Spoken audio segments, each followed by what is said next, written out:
왕이신 나의 하나님, 예배를 받으시기 합당하신 우리 왕이신 하나님을 높여드립니다. 왕이신 나의 하나님, 내가 주를 높이고 영원히 주의 이름을 성취하리이다.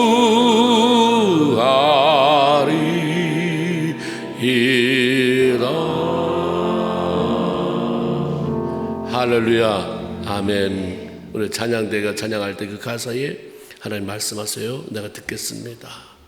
이런 내용이 하나님이 처음으로 사무엘을 찾아가서 말씀하셨을 때 처음에 무슨 말인지, 도대체 무슨 말인지 못 알아듣다가 나중에 엘리 제사장의 선지자의 도움을 받아서 이런 고백을 합니다. 주님, 말씀하옵소서, 주의 종이 듣겠나이다. 그때 하나님의 말씀에 풀어지는 역사가 있었어요.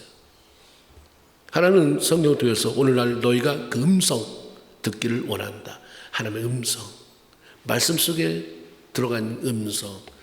오늘이 바로 그 시간, 하나님의 음성을 듣는 그 자리, 그 음성이 나를 깨우는, 음성이 나를 살리는 그런 복된 시간 되길 주의 이름으로 축원을 드립니다. 하나님이 사용하신 위대한 믿음의 사람 가운데 한 사람이 있었습니다.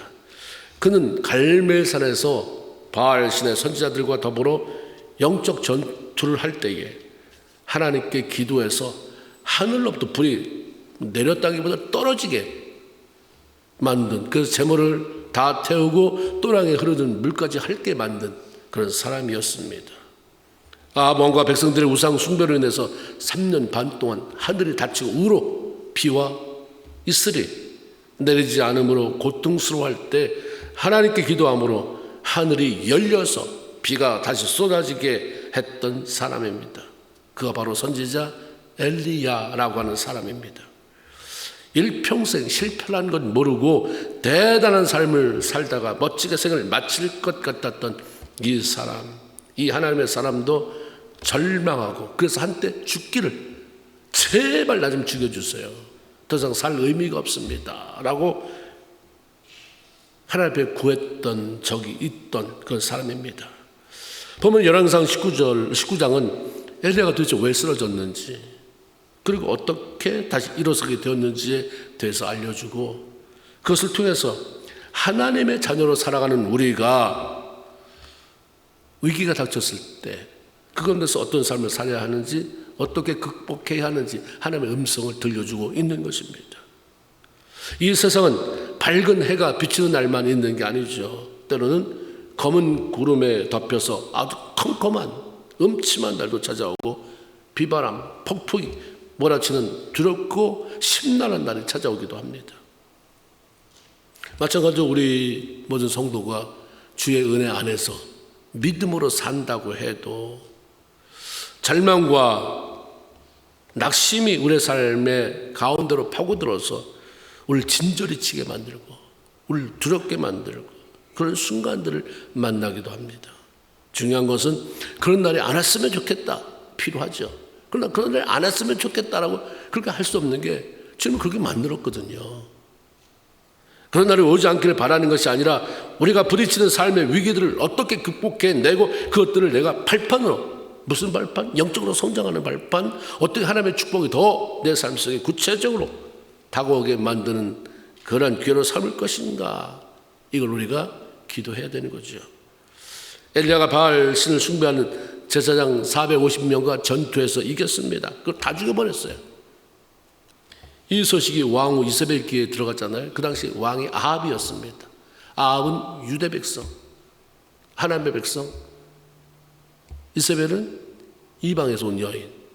이세벨은 시돈 땅이라고 하는, 지금은 페니키아 출신의 사람입니다. 거기서 제사장으로 지내다가 왕을 살해하고 왕이 된 옛바알이라고 하는 사람의 딸입니다.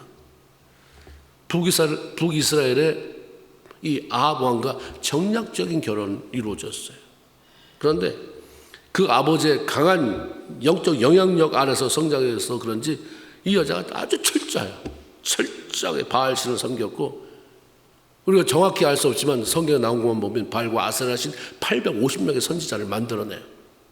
대단한 그런 영적 지도자들을 만들죠. 우상을 섬기는 자들 그걸 다 파송시키는 거예요. 그러니까 뭐 좀 지나니까 쑥대밭이 되잖아요.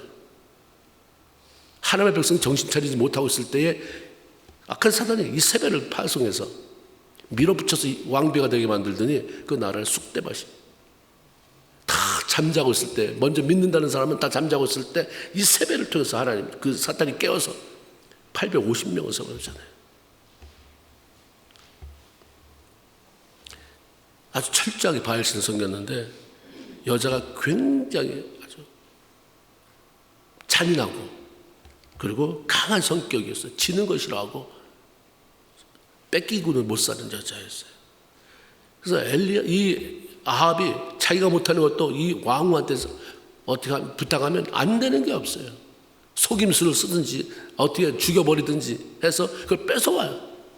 당신은 왕인데 왜 그거 하나 못합니까? 내가 할게. 뭐든지 잘 처리하는 사람 뒤에는 그것도 하나님 의지하지 않고 내가 다 처리 잘한다. 좀 생각해 봐야 돼요. 무슨 힘으로 그렇게 하는가? 정말 정직하고 진실하게 하는가? 누구 죽여가며 하는가? 누굴 죽이고 내가 다 뺏어서 갖다 줬는데 시침이 뚝 떼고 주님 감사합니다라고 그렇게 얼버무리며 살아가고 있지는 않는지. 마침내 엘리야가 바알의 선지자들에게 행한 일을 듣고는 분노해서 그를 죽여버리겠다고 하는 선전포고를 내려주죠. 2절에 보니까 내가 내일 이맘때에는, 오늘 죽였는데 금방 그 속에 들어왔어요. 누구한테 들었냐면 이 미주알 고주알 그 고자질이 아합이 갔다고 일러 바친 거예요. 그래서 아합이 다 봤잖아요. 아합이 하늘에서 불이 떨어지고 하늘에서 비가 쏟아지는 거 봤으면 와, 우리가 이렇게 살았으면 안 된다. 너 회개하라. 아니면 집으로 돌아가든지. 근데 그걸 못한 거예요. 그 여자의 카리스마, 그리고 그 여자가 있어야 정략교는 정치할 수 있고 자기가 필요한 걸 얻을 수 있으니까 가서 야 이렇더라 아주 불을 질러버렸어요. 이세벨 불을 질러버리니까 뭐 그런 놈이 다 있나, 죽여버린다. 내일 내가 이맘때가 되면 반드시 내 생명, 엘리야 너라고 하는 사람의 생명을 네가 450명 죽였지, 그렇게 죽여버린다. 내가 그렇게 하는지 안 하는지 두고 봐. 이거 무슨 말이잖아요. 내가 하는지 안 하는지 두고 봐. 이게 하나님의 선한 일에서 하나님 꼭 하겠습니다.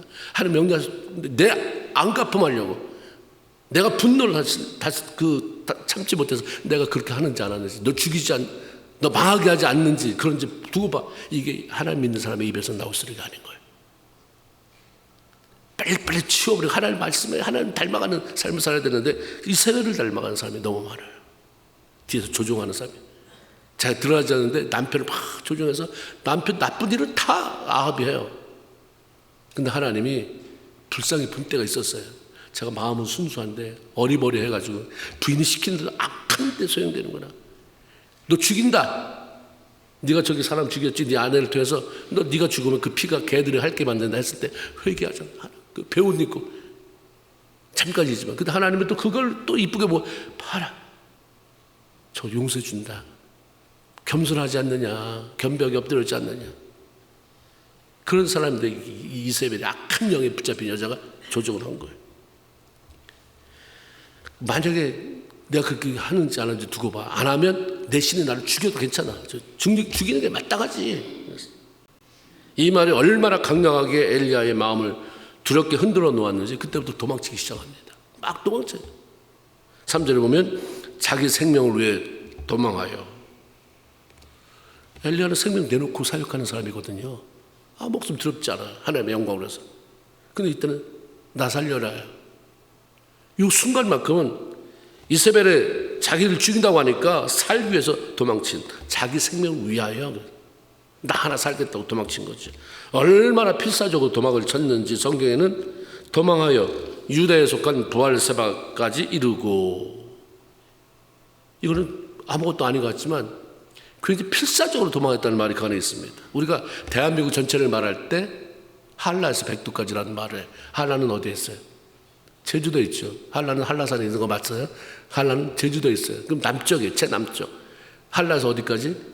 백두산 북쪽에 있잖아요.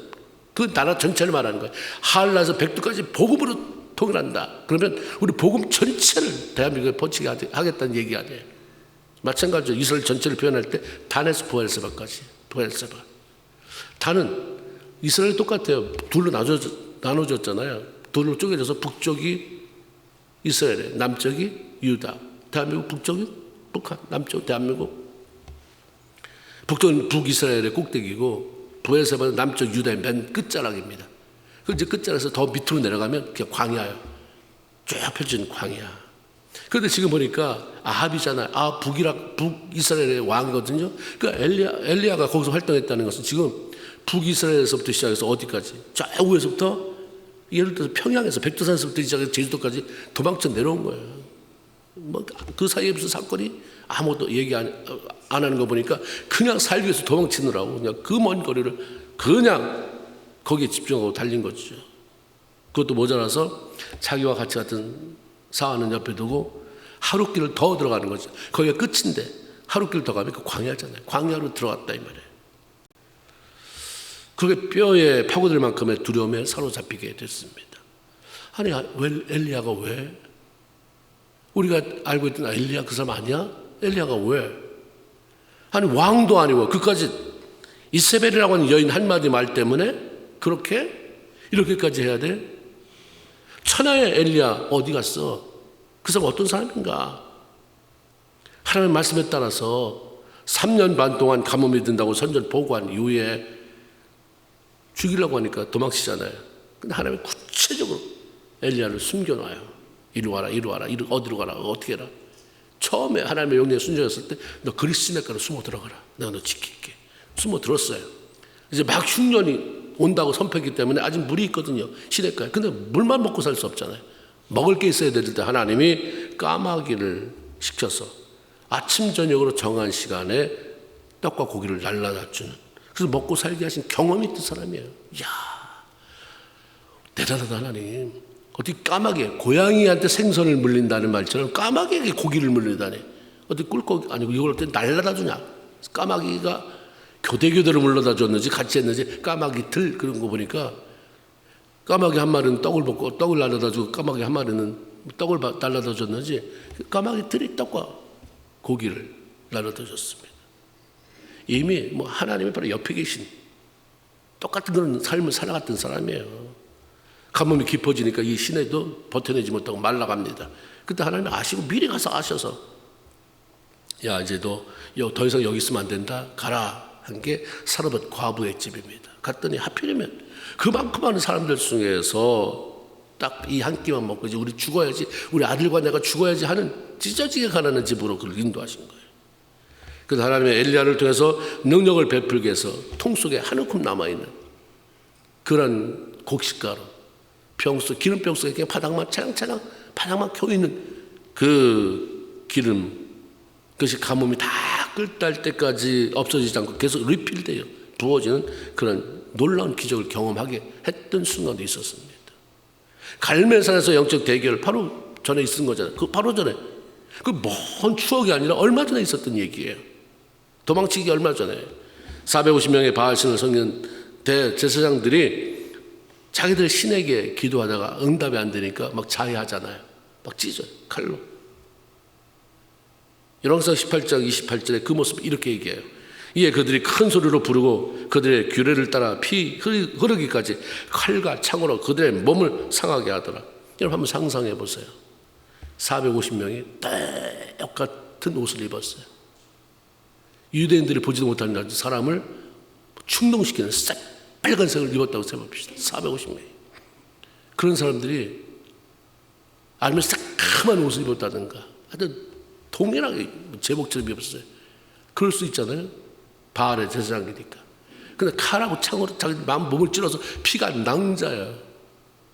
피가 많이 흐를수록 신이 좋아할 테니까 피가 툭툭툭툭툭 떨어지잖아요. 그러니까 뭐 계속 하다 보니까 뭐 땀이 안 흘리겠습니까? 아니면 여기 저기 뭐 벌레가 뭐 묻는 거 못 느끼겠어? 가려면 문지르다 보면 여기 피도 묻고 여기도 피고 얼굴 저기 시뻘겋게 온 무리들이 같은 색깔의 옷을 입고 피가 뚝뚝 떨어지고 얼굴에도 피가 묻고 양손에 칼과 창을 쥐고 그러면서 무슨 소리인지 알아들을 수 없는 괴성을 소리쳐요. 와! 여러분 어떻겠어요? 혼자 있는 거잖아요. 백성 도움 하나도 안 돼요. 평소에는 하나님 하는데 지금 영적 대결에서 너희가 하나님 편이면 오른편에, 아니면 바알 편이면 왼편, 아무도 대답을 안 하고 그냥 가운데 서 있는 거예요. 아무도 도움이 안 돼요. 그러니까 1대 450인데 450명이 그 짓 하고 있는데 그걸 바라보는 사람 앞에 얼마나 두려움과 소름 끼치는 일이겠습니까? 여러분 산속에 들어가서 그거 보세요, 여러분이. 그러나 그때도 엘리야는 두려움은 물론 눈 하나 깜짝하지 않았던 사람입니다. 1대 450을 상대하면서도 오히려 그들을 향해서 비웃어요. 야, 너희 신 뭐하고 있냐? 응답하라고. 그러면서 그가 지금 묵상 중인가? 그 잠자고 있나? 외출 중인가? 야, 바알 신의 제사장이라며 뭐하고 있어? 더 좀 큰 소리 치면서 깨우지 않고 라고 비웃었습니다. 이렇게 언제나 엘리야는 하나님을 의지하며 담대하고 당당하게 그렇게 살아갔던 영적 거인이었어요. 거장. 그런데 거인 같은 분이 그 크게 보였던 사람이 갑자기 두려움에 가득 차 도망쳐 버리는, 그렇게 작은 자가 되어 버렸는지 우리는 알 길이 없어요. 어떻게 그 순간 이렇게 거인이 뭐 난쟁이보다도 더 작은 그런 존재가 되어버렸을까? 그런데 3절 말씀을 통해 엘리야가 왜 그랬는지에 대한 대답도 하나님 주세요. 말씀 안에 다 그걸 풀어놓으셨어요. 3절, 그가 엘리야가 이 형편을 보고 일어나. 이게 답이에요. 이 형편이란 자신을 죽이겠다고 하는 황후 이세벨의 협박과 선전포고를 말합니다. 늘 하나님을 바라보고 살아가던 주의 종 엘리야가 이세벨의 선전포고를 듣는 순간 하나님을 향했던 시선이 그냥 완전히 뺏겨버려요. 그냥 가려져 버립니다. 하나님을 보고 이러지 않아요. 이 형편을 보고요. 그러나 그런 위협 속에서도 하나님을 보고 이래야 되는데 그 형편을 보고 하나님의 시선을 딱 뺏긴 거죠. 전혀 믿음이 없던 사람이 아닙니다. 아까까지만 해도 주여, 주님의 이름은 나가겠습니다. 야, 너 뭐하고 있어? 바알 시대 제사장들을 빨리 깨워 이랬던 사람입니다. 그래서 정말 자기가 기도한 대로 하나님, 오늘 하나님의 살아계신 보여주세요. 내가 주의 종임을 보여주세요. 하나님이 시켜서 이걸 하나님을 보여주세요. 기도가 끝나자마자 불이 내려온 걸 경험했던 사람입니다. 그런데 시선을 뺏겼어요. 왜 그렇습니까? 이세벨의 말이 보통 말이 아니었다는 거예요. 이세벨의 말은 단순히 한 여자의 말이 아니라 마귀에게 사로잡힌 사람의, 그 사람의 배고픈 사자처럼, 성난 사자처럼 부르짖는 강하고 독한 말이었습니다. 말 하나도 다 할 수 있다. 이세벨이 칼을 들었어요. 총을 들었어요. 무슨 창을 들었습니까? 근데 그 말 한마디, 표독한 말 한마디가 그냥 엘리야를 휘청거리게 할 뿐만 아니라 아주 장풍을 쏘아댄 것처럼 날아가 버리게 만들잖아요. 이렇게. 야, 말. 이세벨만이 아니라 신앙생활을 하는 우리 사람들도 얼마든지 독한 말을 쏟아내서 사람을 좌절시킬 수 있어요. 깜깜하게 만들 수 있어요. 갑자기 절망이 돼버리는 거예요. 그 말을 들으니까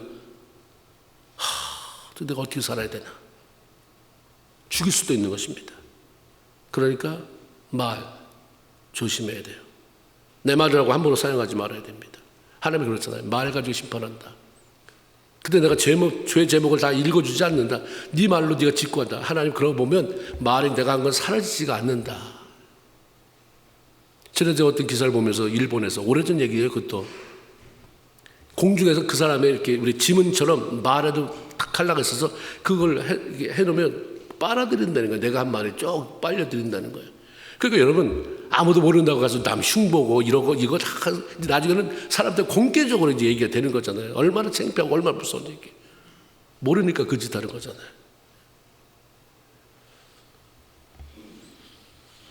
그래서 우리는 말 내 거지만 내 게 아니에요. 하나님 앞에 위탁받은 거잖아요. 하나님의 영광에서 사용되고 있는데 내 말 지금 어떻게 사용하는가. 남 흉보고 죽이고 독한 말 쏟아대면서 그게 말인데, 나는 내가 때리기로 했냐, 내가 뭘 하기로 했어. 그냥 말인데 말이 화살처럼 박히게 만드는 것은 이건 죄입니다. 그래서 그 말에 성령의 기름 부으심이 있도록 기도하면서 그걸 잘 사용해서 사람을 살려야 돼요. 여러분 말에 사람을 죽인 사람이 있습니까? 회개하세요. 살렸습니까? 감사하세요. 더 많이 살렸어요. 그리고 더 많이 살릴 수 있다고. 그게 여러분이 남이 아니라 남편도 마찬가지예요. 아내도 마찬가지고. 남편의 말 때문에 얼마나 많은 여자들이 죽습니까? 신앙생활 잘해보려고 하는데 그 말 할 말을 들으면 그럼 나만은 뭐 혼자 미친 짓 해봐야 무슨 소용이 있나? 좌절하고. 그래 하나님 아시죠? 안 도와줘서 나 못합니다. 아내의 말 때문에 뭐 좀 해보려고 하는데 그냥 좌절하는 남편도 있고, 부모의 말 때문에 자식이 망하는 경우도 많이 있습니다. 말. 이 여기를 보면 너무 그게, 야, 이세벨이라는 여자가, 야, 거기다가 그냥 말이 아니잖아요. 뒤에서 사탄이 조정하고 마귀가 힘을 실어주는 말. 이세벨의 말이 비수처럼 마음을 찌르고 먹구름처럼 그 마음을 덮어버리니까 그 순간 마음이 정전이 왔잖아요. 불이 꺼졌어요. 온통 새카매져 버리고 말았습니다. 그동안 자신을 이끌어오신 하나님, 그분으로 인해 누렸던 많은 경험, 생각이 안 나는 거예요. 바로 요 전인데 하나님이 어떤 분이셨지? 얼마나 강하면 보세요. 여러분, 엊그제 은혜 받고 기도하고 막 좋았는데 어떤 말 한마디 들었을 때, 누군가로부터 어떤 충격적인 말 들었을 때 그냥 갑자기 내 목회 잘해봐야지, 내가 장로직, 권사직, 집사직, 목자직 잘해봐야지 하는데 어떤 말로 인해서 쫙 저절되면 바로 전까지 내가 결심했던 건 하나도 생각 안 나요. 빨리 죽어야지, 빨리 간둬야지, 이거 계속하면 뭐하나, 이런 마음이 들어오는 것입니다. 말씀을 우리가 믿음 안에서 기도하면서 보면 기름 부음이 떨어져요. 그러면 우리가 살 길이 열려지고, 어떻게 사는 게 하나님의 축복, 대대로 그 복이 이어지게 되는지, 어떻게 하면 다 죽이는지 그냥 보여지잖아요. 보여지네. 그렇기 때문에 그렇게 살지 않을 수가 없는 것입니다. 잠언 29장 25절에 사람을 두려워하면 올무에 걸리게 되거니와 여호와를 의지하는 자는 안전하다. 말이 됐든 뭐가 됐든지 사람에게 두려움이 돼서 올무에 걸리면 그 정말 힘들어요. 이세벨의 말을 듣고 두려움이라는 올무에 걸린 엘리야, 무슨 반응을 보였습니까? 안간히 힘을 쓰면서 기도를 극복했다? 아니요, 그러지 않았어요. 깊은 좌절 속에서 그거 그냥 한 가지, 빨리 도망치고 싶다. 여기서부터 벗어나고 싶다. 어디 멀리로 떠나고 싶다.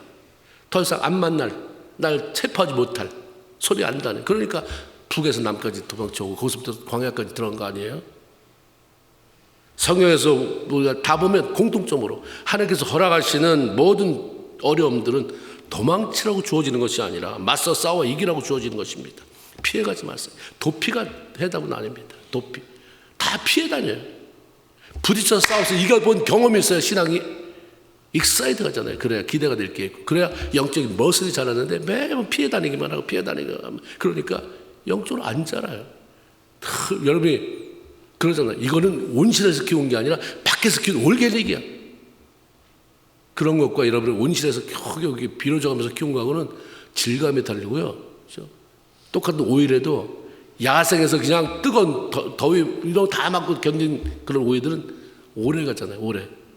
빨리 안 썩어요. 근데 이거 오이 같은 그런 온실에서 키운 거는 며칠만 가면 그냥 물러 터지고 죽이 돼버리는 그런 것을 저 봤습니다.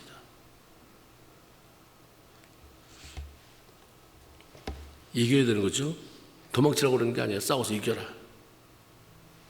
그래서 힘을 얻고 또 새로운 차원으로 올라가라고 하는 거죠. 그냥 레벨업은 그냥 되지 않아요. 신앙 안에서는 레벨업이 안 되고, 그러니까 신앙의 연륜과 레벨업 돼서 그 사람의 영적 수준은 틀린 것입니다. 연수를 자랑하지 말아야 되고 레벨업을 우리가 생각해 봐야 돼요. 만일 싸워야 될 자리에서 도망쳐버리면 잃어버리는 게 너무 많습니다. 아브라함, 하나님 불러냈잖아요. 불러낸 게, 넌 본토 친척 아버지 집을 떠나서 내가 너에게 지시할 땅으로 가라. 지시할 땅에 가보니까 그게 나중에 가나안 땅이잖아요. 약속의 땅.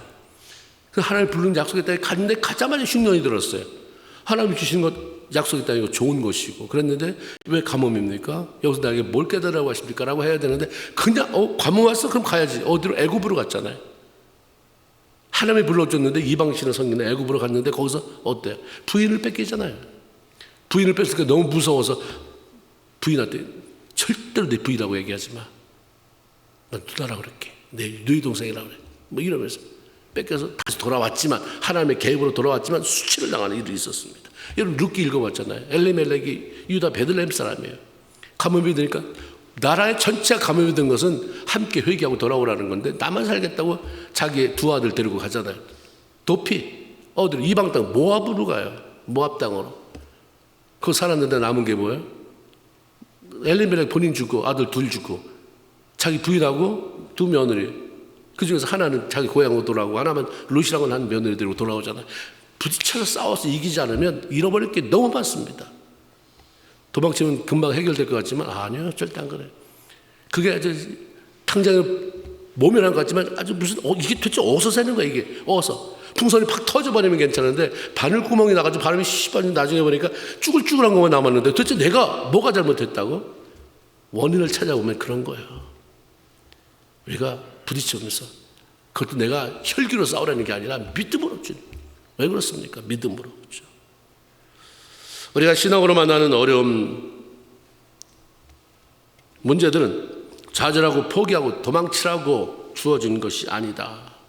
오히려 더 강한 그런 손으로 하나님 붙잡고 하나님 어떻게 해야 될 거 기도하면서 하나님이 하시는 것을 보면서 성장하고 성장한 자에게 주시는 그 복을 누리라고 주어진 것이다. 또 엘리야가 보인 반응이 뭡니까? 그 힘든 상황에 하나님 앞에 묻기보다는 그냥 자기 생각이 그냥 막 늘어나요. 그 변명입니다. 변명. 사실 그냥 죽여주세요가 답이에요. 죽여주세요. 다 죽여주세요. 사절 여호와여 넉넉하오니 지금 내 생명을 거두시옵소서. 넉넉하오니 그 말이 뭐예요? 충분히 잘 살았으니 이 말이기보다는 이제 다 끝났습니다. 이런 모습으로 내가 뭘 할 수 있겠습니까? 선지자?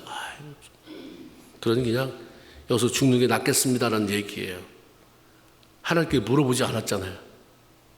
하나님이 어떻게 하라고 하는 무슨 마음의 감동이나 말씀 들은 것도 없습니다. 그저 힘들다고 자기가 다 한 말이에요. 선지자고 뭐고 다 때려치고 그냥 죽기 원합니다. 죽여주세요. 내가 내린 결론대로 행했을 뿐입니다. 하나님 내가 쉽게 내린 결론 아닙니다. 하나님 그러면 야 나한테 묻고 물어보기로 했느냐? 그럼 내가 뭐라고 말하니? 내가 주신 무슨 미말의 감동이라도 받아보겠냐? 그러면 그건 쉽게 내린 결론이야. 뭐 쉽게 내리지 않은 결론? 내가 볼 때는 쉽게 내려버렸다. 네 맘대로. 평소에는 기도한다고 하면서 정작 위기를 만나서 더 기도해서 하나님의 음성을 듣고 더 그분의 인도함을 받아야 할 때는 자기 편한 대로 그냥 결정해버립니다.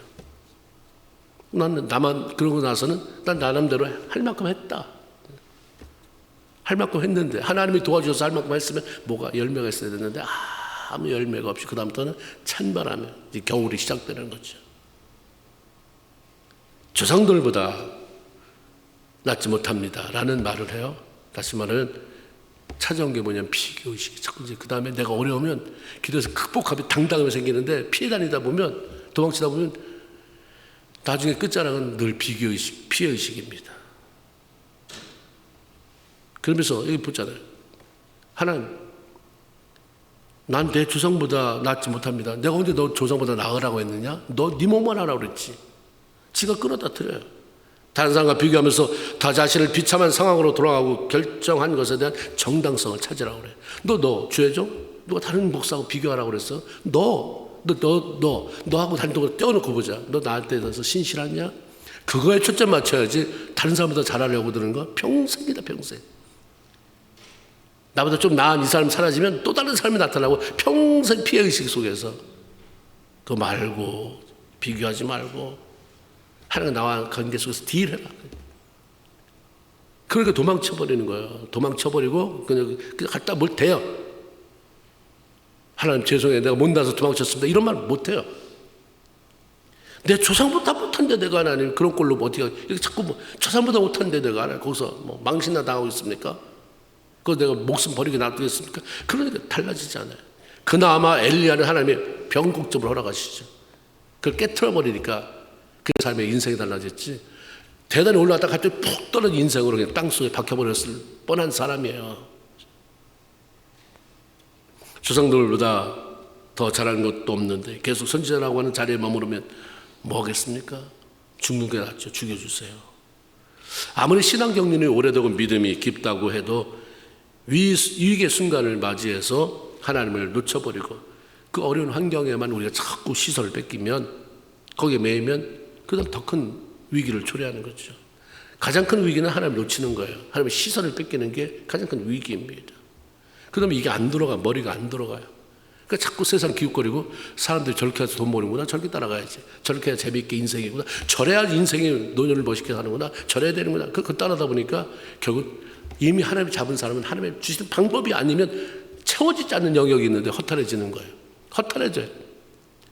저는 노년을 재미있게 되는, 아니요, 사람이 하나님을 떠나서 행복하지 않습니다. 부러워할 거 하나도 없어요. 하나님의 사람은, 물을 떠난 고기는 잠깐 자유로워 보이지만 헐떡대고 그 다음에 죽는 거예요. 물을 떠난 고기는 물에서 살 때. 물을 떠난 고기가 혹시 산다 하여도 예수 떠난 심령은 사는 법이 없어요. 오래전에 어떤 분이 지은 건데 정말 이건 진리예요. 방법은 하나예요. 몇 순간 하나님만 바라보는 훈련. 이사야 40장 31절에 오직 여호와를 앙망하는 자는 새 힘을 얻으리니 독수리가 날개치며 올라감과 뛸 것이요 다른 박질하여도 곤비하지 아니하겠고 걸어가도 피곤치 아니한다. 앙망해라. 앙망이 뭐예요? 우러를 바랄망. 하나님을 바라보고 의지한다. 어떤 순간에도 하나님을 앙망하는 게 답이다. 넘어져도 내 배가 깔려서 다 찢어지고 그래도 얼굴은 들어라. 하나님 바라봐라. 네 눈은 들어라. 하나님 바라봐. 화초가 다 죽어도 정말 그루터기만 살아있으면 다 잘라내고 다시 키우면 자라요. 다 새싹이 나오고. 다 죽은 거 같은 거 버려야지. 버린 거 주워다가 다 자르고 그래서 정성만 쏟으면 살아납니다.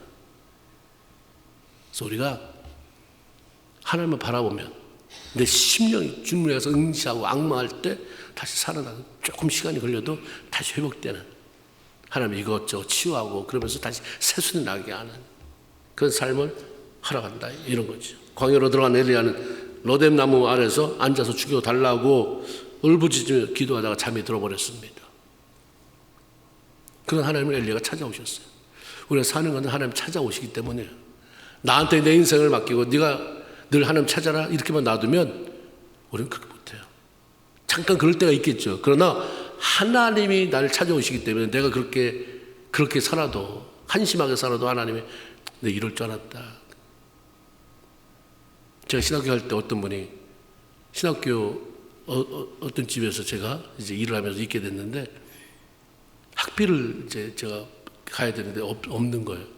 없으니까 그분이 우리 집에서 일하면서 미리 이렇게 학비를 마련해 줄 테니까 요만큼, 내가 다른 목사님, 내가 친하게 아는 목사님 딸이 그 신학교를 가게 돼서 그분 학비를 먼저 대다 보니까 우리 이 선생님 거를 학비를 다 댈 수가 없네요. 그러니까 요만큼만.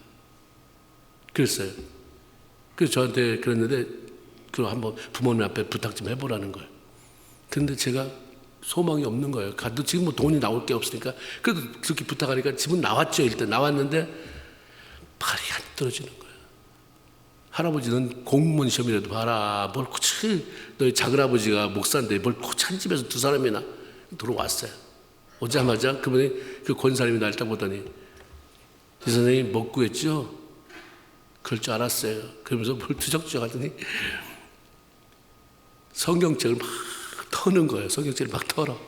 보니까 그때가 우리가 한국에서 3월 달에 학비를 내야 되는데 성경책 속에 본인이 뭐 껴놨던 돈, 그 애들이 세뱃돈, 엄마가 맞춰줄게, 이담해줄게, 그걸 다 껴놨던 걸 다 털어가지고 그래서 돈을 맞춰줬어요. 할렐루야. 그럴 줄 알았다가 있어요. 하나님은 우리 알아요. 근데 그럴 줄 알았다. 그 뒤에서 든든, 이런 사람이 사람 속에서 많으면 얼마나 좋겠어요. 근데 괜찮아요. 없어도 하나님이 그런 분이면 내가 그럴 줄 알았다. 너 하늘꼴 있고 몇 번째 가다 넘어질 줄 알았어. 그렇게 잘난 척 하더니 너 넘어진다. 뭐 너 그 남는 게 뭐 있어? 힘을 하나도 없고 입만 살았네. 뭐 옛날에 나도 알아. 너 그러면서도 무기력하게 살 거 알았기 때문에 내가 참 너 때문에 바빴다. 종종 따라다니더라고. 지금 찾아오셨어요. 지금 우리를 찾아주시지 않으면 우리는 소망이 없습니다. 엘리야 찾아오신 하나님은, 야, 내 사랑하는 종아, 네 몰골이 이게 뭐냐? 저때도 그 믿음 어디다 다 팔아먹었느냐라고 호통치지 않았어요. 오히려 천사를 보내서 그를 쫙 만져줘. 그래서 일어나라, 먹고 마셔야지. 앞으로 할 일이 많은데, 갈 길이 구말린데. 그러면서 숯불에 구운 떡과 물. 엘리야가 이걸 좋아했는지, 그 구제한테 떡 갖다 주면 되는데 숯불에 부어가지고, 그다음 불향 지펴가지고, 뭐 이렇게 입맛도 꾸게 했나 봐요. 그걸 갖다 줘요. 근데 엘리야가 또 일어나서 먹고를 또 자는 거예요. 깊이 빠지니까 또 하나님의 천사를 보면서 또 먹어요. 그 기력을 회복할 때까지 도우십니다. 엘리야가 그동안 영적 싸움을 하느라고, 그것도 1대 450. 여유 있게 하나님 했지만 사람인지라 긴장하지 않을 수 없잖아요. 그리고 얼마나 피곤했겠어요. 깊이 잠들었어요. 하나님이 내버려둬요. 그걸 먹여요. 하나님의 영적인 필요만 아는 분이 아니라 우리 육의 필요도 아시는 분이에요. 기도만 하고 믿음으로만 살아라가 아니라 잘 먹어야지, 잘 자야지. 그러기 위해서 네가 이렇게 살아야지. 하나님은 우리 온전하게 우리를 살리시는 분이고 인도하시는 분이에요. 그래서 사랑하는 자여, 네 영혼이 잘된 같이 네가 범사가 잘되고 강건하기를 원한다. 영만 잘되라고 말하지 않아요. 영혼이 잘된 같이 범사도 잘되고, 네 사업도 잘되고, 네 자녀도 잘되고, 네 직장도 잘되고, 그리고 건강해야지. 이거까지 다 포함됐잖아요. 지금 그 앞에 사랑하는 자녀들아, 내가 바라는 게 뭔지 아냐? 영이 잘 되는 거야. 그리고 영이 잘 돼 그 통로를 통해서 흘러가야 네가 범사도 잘 되고 강건해질 거 아니냐. 회복된 후에 하나님이 이제 질문합니다. 막 만신창이 되고 앉았는데 너에게 뭐야? 이래봐야 듣지가 않아요. 들려지지가 않아요. 자식들도 마찬가지잖아요. 마음에 안 들지만 가뜩이나 지쳐있고 실망했고 좌절했고 짜증나 있는데 왜 그럴 꼬라지라고 이래봐야 들리지도 않고 악한 감정만. 그러면 발 뻥 차고 나갈 거예요. 문 차고 나가서 이놈의 집구석 다시는 안 들어온다. 근데 엄마가 옆에서 쓰다보면서 얼마나 수고했냐. 야, 그래도 먹고 자야지 이렇게 세워주고. 그렇게 피곤했냐. 그래도 좀 더 먹자, 또 먹자. 이래서 어느 다 회복이 되고 나서 그래 도대체 어떻게 살았냐. 왜 이렇게 몰골이 이래? 도대체 뭘 했길래 이렇게 살이 빠졌냐? 이걸 물어봐요. 그 다음에 뭐라도 대답이 나오잖아요. 하나님이 그렇게 하셨어요. 먹이고 재우고 또 먹이고 재우고 힘이 일어났을 때에 일단 하나님은 기자께 보이지 않게 그를 몰아쳤어요. 호렙산으로 40일을 걸어갔다고 그랬어요. 호렙산은 신의 산이잖아요. 신의 산은 모세가 10계명 두 돌판을 받았던 거룩한 곳입니다. 그래서 도착했을 때 거룩한 그 분위기를 만들고, 그리고 그때야 물어봐요. 엘리야야, 내가 어째서 여기 있느냐? 너 이렇게 있어야 될 자가 아닌데, 너 그런 꾸락서니 가지고 여기 있어야 될 자가 아닌데, 다 포함된 네가 여기 왜 있느냐? 그때에 엘리야가 자기 사정을 말씀드리잖아요. 이제 그때서 이제 먹었으니까, 잠을 충분히 자고 나니까 이제 입이 떠졌어요. 이스라엘 백성들이 다 하나님을 배반하고, 그리고 우상에 빠졌습니다. 그리고 하나님 앞에 전에 가서 예배했던 제단을 다 헐어버리고, 그것도 모자라서 주를 섬기는 선지자들 다 죽여버리고 나만 남았습니다. 근데 저 이세벨이 날 죽인다고 저렇게 하니 내가 그래서 도망칠 수밖에 없었습니다. 그때 하나님이 엘리야에게 너 나와라. 동굴에 로뎀 나무 아래 무슨 동굴이 있었는지 나와라. 너는 나가 여호와 앞에 산에 서라. 그리고 세워요. 하나님 앞에 지나가십니다. 바위를 부서뜨릴 만한 그런 강한 바람, 지진, 불이 지나갔다고 그랬어요. 대단한 하나님이 갑자기 바위를 부서뜨릴 만한 바람이니까 강풍에 사막에서 갑자기 이게 뭐냐 도대체. 웬 불이야? 웬 지진이야? 아무런 소리는 들리지 않아요. 기적은 일어났는데 소리가 들리지 않는다. 그러고 나온 후에 얼마 있다 세미한 음성이 들립니다. 하나님의 시끄러운 소리가 다 지나가고 마음에 세미한 음성이 들릴 때까지 엘리야를 세워놨습니다. 기도하고 살았지만 너무 분주했어요. 하나님의 세미한 음성을 많이 놓친 거죠. 큰일 하느라고. 속으로는 하나님 도와주세요 이런 거 했겠지만 하나님의 음성보다는 그 일에 너무 많이 힘들었을 거예요. 그러니까 봐라, 네가 하는 일이 저렇게 바위를 부순 바람 같은 불 같은 지질 같은 그런 사역이었을지라도 중요한 건 그 세미한 음성을 듣는 것이다. 너에게 꼭 필요한 말을 들려주는 그 세미한 음성. 이걸 못 들으니까 우리 강팍해지고 연약해지고 메말라지고. 13절에 보면 엘리야가 세미한 음성을 들었어요. 그 소리를 어떻게 하냐면 그 소리가 들렸으니까 겉옷으로 자기 얼굴을 가렸다고 그랬어요. 무서운 거예요. 그 안에서 세미한 하나님의 음성이 들리니까 얼굴을 가릴 정도니까 번쩍.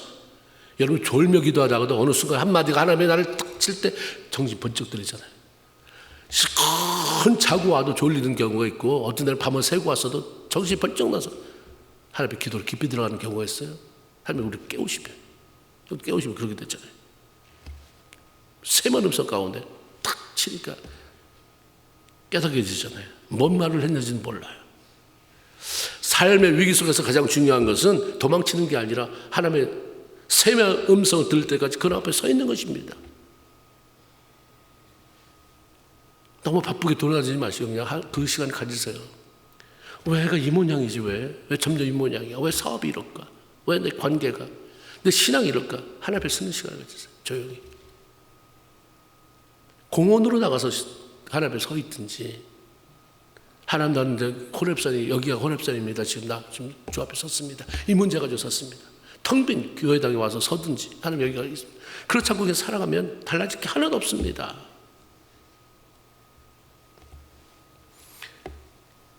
그리고 나서 하나님 두 번째로 엘리야에게 똑같은 질문을 하셨어요.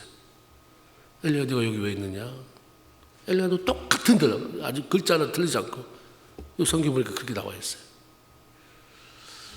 똑같은 것을 반복해 질문하신 것은 뭐 몰라서 질문한 것도 아니에요. 아는데도 두 번이나 한 것은 엘리야가 이것을 대답하는 가운데 자기 자신을 정립하기를 원하시는 거죠. 하나님 자꾸 물어보는 것은 베드로에게도 그렇잖아요. 베드로야, 네가 나를 사랑하느냐? 한 번이면 되는데 내가 사랑하느냐? 내가 나를 사랑하느냐? 똑같은 말을 계속 물어보고 나중에 두려움이 와요. 내가 주를 사랑하는 것을 주님이 아시잖아요. 하나님이 질문해요. 너가 여기 있으면 안 되는 건데 왜 있는지 한번 좀 생각해 보라는 얘기죠. 그 정립해라. 엘리야는 비록 똑같은 말을 대답하긴 했지만 힘을 얻었어요. 먼저 대답에는 그들이 내 생명을 찾아 빼앗으려고 해서 도망쳤습니다. 이 대답이에요. 똑같이 대답했지만 그 다음에는 그들이 내 생명을 찾아 빼앗으려고 해서 도망을 쳤는데 이제 깨달으니 살아계신 하나님을 잠시 잊고 살았네요. 근데 이 세미한 음성 듣지 못하고 너무 혼자 바빴네요. 자기 정리의 대답이었습니다. 그것을 아시기에 하나님은 엘리야에게 됐다. 그래서 15절에 너는 내 길을 돌이켜 다시 돌아가라. 내 자리로 돌아가라 하면서 그에게 새로운 사명을 주신 것입니다. 그래서 엘리야에게 이제 너 언젠가 내가 부를 텐데 후계자 세워라. 엘리사를 내 후계자로 세워라. 그 아람 왕과 아합의 후계자를 세워 기름 부어라. 엘리야는 일어섰어요. 스스로 일어나는 게 아니라 하나님이 그를 다시 일으켜 세워주셔서 좋으신 하나님의 은혜로 일어나서 견고하게 서서 남은 생을 하나님의 다 쏟아부었어요. 그 죽을 때에 엘리사도 그렇고 주변 사람들이 뭐라고 그랬어요? 아버지요. 이스라엘의 병거와 마병이요. 모든 사람이 그를 영적인 아버지로. 아버지. 총 들고 칼 가지고 싸우지 않았지만 나라를 지킨 그런 기도의 사람. 아버지요. 이스라엘 병거와 마병이요. 라고 얘기했어요. 하나님의 자녀, 하나님의 백성, 하나님의 종들은 망하지 않습니다. 문제는 오지만 망하지 않아요. 망할 수가 없어요. 그분을 바라보는 이상. 더 이상 버텨내지 못할 만큼 힘든 시간이 찾아올 때에 꾸짖지 아니하고 위로하시며 힘주신 하나님 앞으로 나가서 힘을 얻고 그 앞에 서서 다시 살아가야 할 이유. 죽여달라는 말은 다시 하지 않고 내가 다시 살아야 될 이유, 그리고 새로운 비전을 받아야 합니다. 엘리야를 일으켜주신 하나님은 우리 하나님입니다. 아멘이십니까? 일어서세요. 거기서 그 자리에서 그 안에서 그리고 다시 믿음의 거장으로 살아가는 저 여러분이 다 되길 주의 이름으로 축원을 드립니다. 우리 찬양 같이 한번 했으면 좋겠습니다. 아까 우리가 불렀던 찬양인데